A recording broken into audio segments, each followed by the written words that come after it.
We've probably often heard the phrase, "it's as if it came from the future," when we see unique and unconventional structures or incredible technologies that seem far ahead of their time.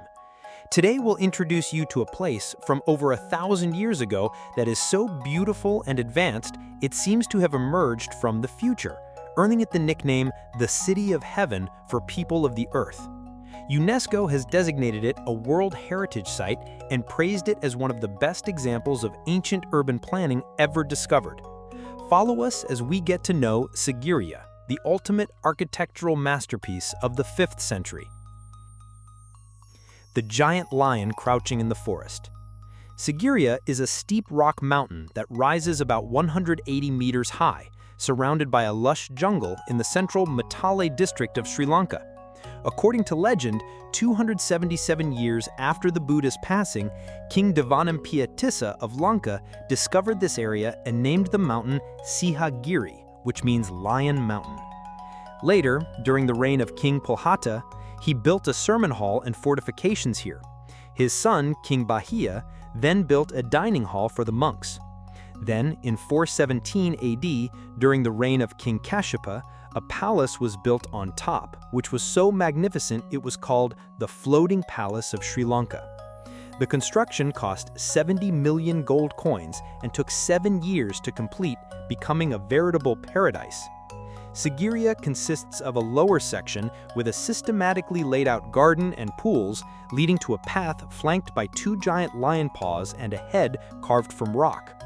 The palace is on top and is considered one of the most important urban planning sites of the first millennium. Its city plan is considered highly sophisticated and creative, integrating the concepts of symmetry and asymmetry to intentionally connect the man-made geometric forms with the natural surroundings. It was designated a UNESCO World Heritage Site in 1982. The Mirror Wall. The Sigiriya Mirror Wall is the name given to the brick wall covered with polished white plaster that lines the entire staircase. It flanks the sloping rock face on the western side, running for over 200 meters along a gallery covered with frescoes. Originally, this wall was so highly reflective that the king could see himself as he walked along the path. It is believed that the mirror-like sheen was achieved by using a special plaster made from fine lime, egg whites, and honey, after which the wall's surface was polished to a brilliant shine with beeswax. Visitors from the past documented their experiences on the wall in the form of poems known as the Sigiriya graffiti. These graffiti on the mirror wall came from people from all walks of life, from poets to governors to housewives and even monks. They wrote poems about various topics, such as love, sarcasm, and all kinds of experiences. This is the only evidence of poetry found from the Anuruddha period and is one of the few structures at Sigiriya that has survived almost intact for more than 15 centuries, a testament to the ingenuity and skill of the ancient craftsmen who built it. The frescoes. The frescoes are ancient paintings on the rock face that have become a valuable part of Sri Lanka's artistic heritage. The paintings cover a large area of the Western Rock, spanning 140 meters in length and 40 meters in height, like a gigantic art gallery. They depict up to 500 women, though most have been lost and have deteriorated. However, many remain in good condition. The true identity of the women in these paintings has not been confirmed, with diverse theories about who they were. Some believe they were the king's women, while others think they were women participating in religious ceremonies. Scientifically, it has been proven that these paintings were created with natural colors, possibly from tree sap mixed with other natural ingredients, and were painted onto a wet plaster surface. This technique made them highly durable, but also required the painter to have exceptional skill, as it was difficult to change or correct the painting once applied. The Sigiriya Gardens. The Sigiriya Gardens are another one of the most important features of this site, as they are one of the oldest landscaped gardens in the world. The gardens are divided into 3 distinct but interconnected forms: the water gardens, the rock gardens, and the terrace gardens. The water gardens are divided into 3 parts. The first consists of plots surrounded by water, connected to the main area by 4 paths with gates at the head of each path. The second part consists of 2 long, deep pools located on either side of the path with fountains made from circular limestone plates. The underground pipes that supply water to these fountains are still functional, especially during the rainy season.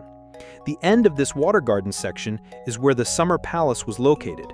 The third part is located on a higher level than the other two and consists of a large octagonal pool with a raised platform at the northeast corner. All the pools are interconnected using a network of underground conduits fed by a lake and connected to the moats around the summer palace. There are also fountains which rely on the heavy rainfall during the monsoon season from December to February to create water pressure, and the winding water channels are designed to automatically control the movement of the water. The City of Sinners. This place has another name, the City of Sinners, as it is mentioned in the Kulavamsa Chronicle that in the late 5th century, King Kasyapa murdered his own father to seize the throne which rightfully belonged to his half-brother Moggallana. This forced Moggallana to flee to India. King Kasyapa, fearing Moggallana's return to reclaim the throne, built his palace on top of Sigiriya rock at the urging of the Brahmins and to gain the faith and trust of the people who were loyal to his father. The Brahmins therefore had him proclaimed as Kubera, the god king, or the one with power over all things. He even minted gold coins with his name inscribed on them as Kubera, the god king. But he only enjoyed his rule for 11 years before Prince Moggallana returned with an army from India to avenge his father and reclaim the throne. He ordered his army to surround Sigiriya rock until King Kasyapa, with no way to fight and lacking food supplies, decided to take his own life with a sword, dying in his own floating palace. Moggallana returned the capital to Anuradhapura and converted Sigiriya into a Buddhist monastery where it remained in use until the 13th or 14th century. After this period, no records of Sigiriya were found until the 16th or 17th century when it was briefly used as an outpost for the Kingdom of Kandy. This is another place that makes us marvel at the knowledge and abilities of people from ancient times whose creations have endured for thousands of years for us to study and understand the greatness that humanity once built. We hope you enjoyed this journey. Please subscribe, like, and comment to support us in producing more great content like this. Thank you, and have a good day.